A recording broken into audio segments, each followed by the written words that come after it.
pessoal, tudo bem com vocês? Então a gente está construindo um motorhome e um ônibus, eu e a minha esposa, motorhome artesanal, e enquanto a gente não finaliza a construção dele, a gente vai fazendo alguns passeios de carro e mostrando para vocês algumas opções, oportunidades, preços e localização.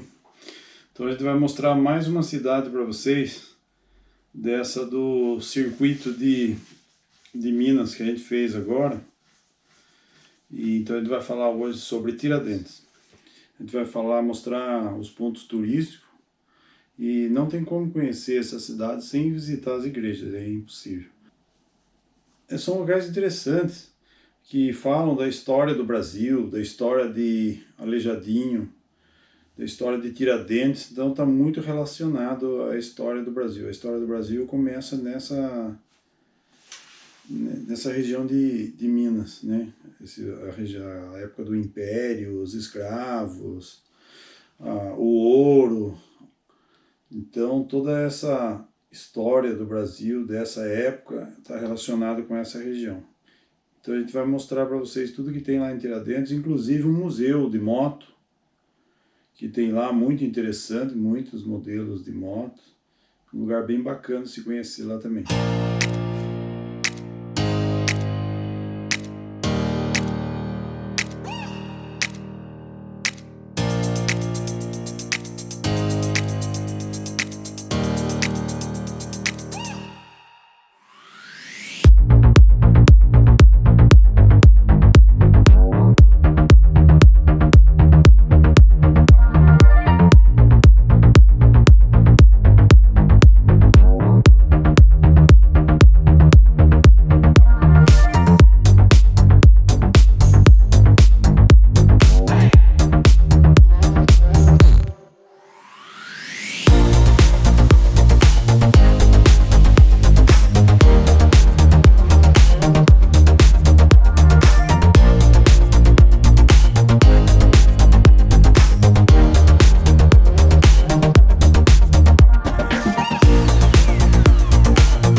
exposição cultural. Achei bem interessante.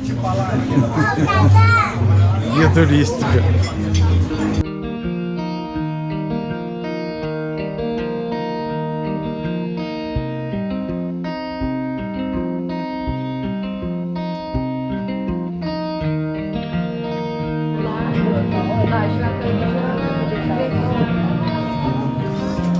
Aí a gente já consegue, quem sabe, ser vencedor. Pra não demorar muito para fazer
um pouquinho para vocês da nossa história. Como é que surgiu a moto?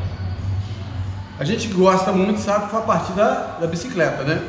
Sim. Mas só que a literatura fala muito pouco ou quase nada desses primórdios da evolução. E por mais estranho que possa parecer, o primeiro veículo concebido em duas rodas foi esse aqui, chamado celerífero, em 1790. Era basicamente um pedaço de pau com duas rodas. Não tinha direção, não tinha freio, não tinha tração, não tinha suspensão. Andava assim, igual os Flintstones, batendo o pé no chão. É claro que a gente não pode deixar de falar do desenho de Leonardo da Vinci, da bicicleta do Da Vinci, lá em cima à esquerda. De todos os projetos do Leonardo da Vinci, o desenho da bicicleta é o mais contestado. Primeiro porque ele foi descoberto abandonado no mosteiro em 1966, na Itália. E desde então existe muita controvérsia quanto à veracidade. E aqui é a réplica da bicicleta de Leonardo da Vinci. Se você observar, já tinha tração mecânica. Se esse desenho de Da Vinci for realmente verdadeiro, ele teria que ter sido feito 300 anos antes disso aqui. Quer dizer, 300 anos antes do celerífero, o Da Vinci já tinha desenho do helicóptero, tanque de guerra, submarino, catapulta, asa delta. Era um homem que estava muito à frente de seu tempo. Legal. Mas isso não existe uma comprovação. Tá? No próprio museu do Leonardo da Vinci tem lá o desenho, tem uma réplica, um texto em várias línguas que você lê, eles não falam nem que sim, nem que não.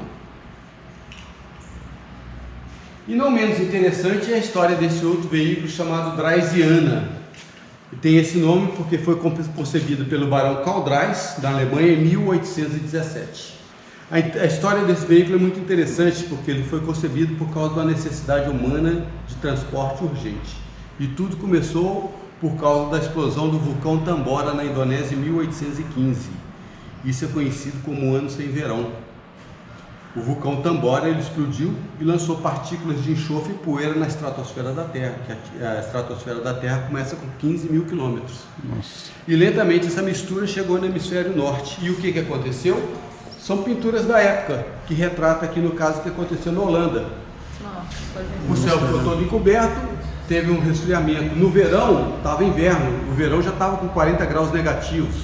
Rios e lagos congelados, as plantas não tinham o que pescar. As plantações foram dizimadas, você não tinha o que colher. Muitos animais morreram. Assim como eu chamei aquelas bicicletas lá de moto. Que, na verdade já tem motor, então já é considerado motocicleta. E ela tem um sidecar também. Já tem um sidecar. O farol dela é a carbureto. Carbureto. Conhece? Uhum.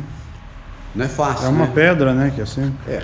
Evoluindo, né? Depois farol a bateria, farol hoje são os faróis até de LED, né? Mas o dínamo era no motor, não era na roda, né? Igual a bicicleta. Então, gente, toda essa evolução, ela foi lenta. E uma coisa que ajudou muito nesse desenvolvimento todo é a competição. A competição, tanto na Fórmula 1 quanto na moto velocidade, é um laboratório de desenvolvimento, né? Hoje você vê aquele piloto Marc Marques caindo e descaindo, né? Ele chega a escorregar todo e depois a moto reequilibra. O piloto é muito bom, mas se não fosse o controle de tração eletrônico que faz com que as duas rodas girem na mesma velocidade, não conseguiria sair daquilo. Hoje já tem motos, desde 2008 já tem motos com esse tipo de sistema, que é o sistema conhecido como controle de tração. Muitas vezes a moto derrapa, ele volta a reequilibrar. Onde viu aí? Oi? A Índia, no filme. Na verdade, essa aqui é uma réplica, não é uma moto de verdade. Mas aqui a gente tem a Índia. Eu não vi a do filme. O filme com Anthony Hopkins. Isso. Gente, se vocês Desse que tiverem... a gente estava falando? Desse Não, esse é o Easy Rider. Esse aqui, ó. É esse. Gente, vale a pena esse Desafiando filme. o Limite. Esse filme é O baseado Desafiando em fatos Limites? reais. E é com Anthony Hopkins, a história de um neozelandês que final da década de 60, ele preparou uma moto para correr nos Estados Unidos. E ele atingiu, aqui ó, isso aqui é a cópia do recorde dele. Ele atingiu 184,710 milhas por hora. Nossa. Isso com a moto da década de 20. O recorde dele perdurou por mais de 30 anos. Isso deixou 400 para trás. A 750 também. Também.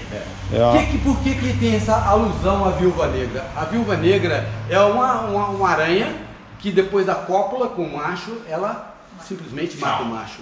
Isso aqui era quase que a mesma coisa. O jovem da época, que não tinha tanta experiência, comprava uma moto dessa, não usava capacete, o freio era um pouco deficiente e muitas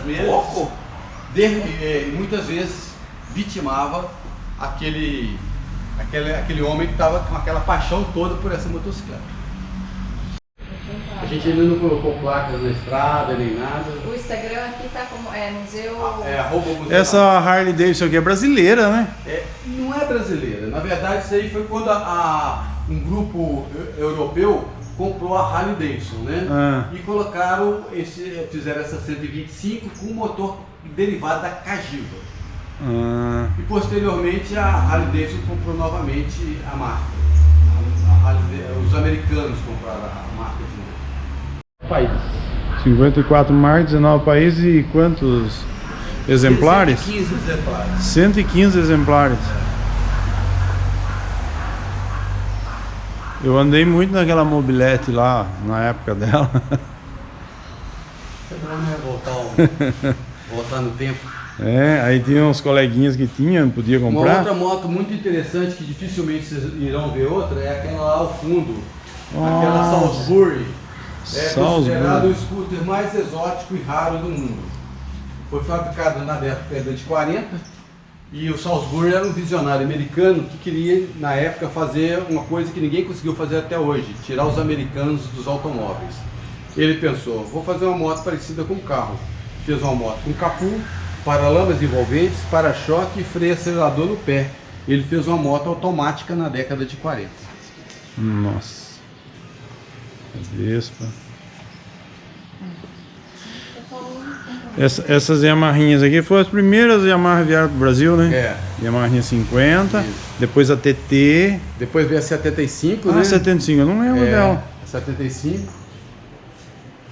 A primeira TT, depois a DT. A DT já foi uma revolução, né? E ali a gente tem uma moto trator, uma moto com tração nas duas rodas, uma moto 2x2. Moto 2x2. 2x2, tração na roda dianteira e traseira. H6 e um amigo meu lá de São Miguel era piloto, ganhou muita corrida com H6 de enduro. A Montesa é uma marca espanhola. Nossa, o Pedrinho Babão corria com uma dessa. E começou com uma dessa.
Se você gostou desse vídeo, deixe seu like, se inscreva em nosso canal, deixe seu comentário e compartilhe com seus amigos.